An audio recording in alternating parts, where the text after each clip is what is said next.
As Canada heads towards its next federal election on 28th April, two very different leaders are emerging as the defining faces of this political showdown. The first is Conservative leader Pierre Poilievre, and the second is newly appointed Liberal Prime Minister Mark Carney. And while the policies will definitely shape the headlines over the next coming weeks, it's the people leading the two parties that will shape the future of Canada. So who's who in Canada's federal election?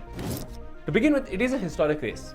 For the first time in a decade, Justin Trudeau's name won't be on the ballot. Taking his place is Mark Carney, the financial heavyweight who recently stepped into politics and into power as Canada's Prime Minister. Chosen by over 85% of the Liberal Party to succeed Trudeau, Carney's name is well known from Bay Street to Downing Street. But in politics, he's the new kid on the block. Standing opposite him is Pierre Poilievre, the 45-year-old Conservative leader who spent nearly 2 decades in Ottawa. He spent much of the last 2 years tearing into the Liberal Party.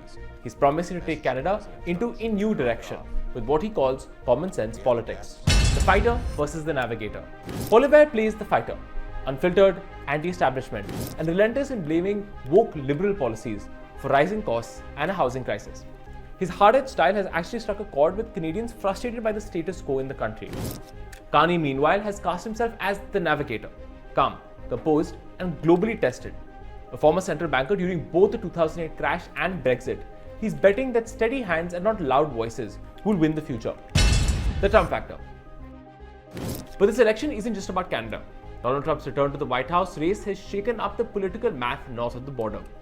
Trump's proposed 25% tariffs on Canadian goods have alarmed voters, and Poilievre's previous admiration for the US president is now under fire.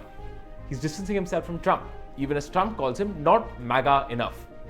Carney, by contrast, has made it clear he's ready to push back against Trump. Having openly criticized Trump's trade war tactics, he's presenting himself as the leader who won't let Canada become, in his words, the 51st US state.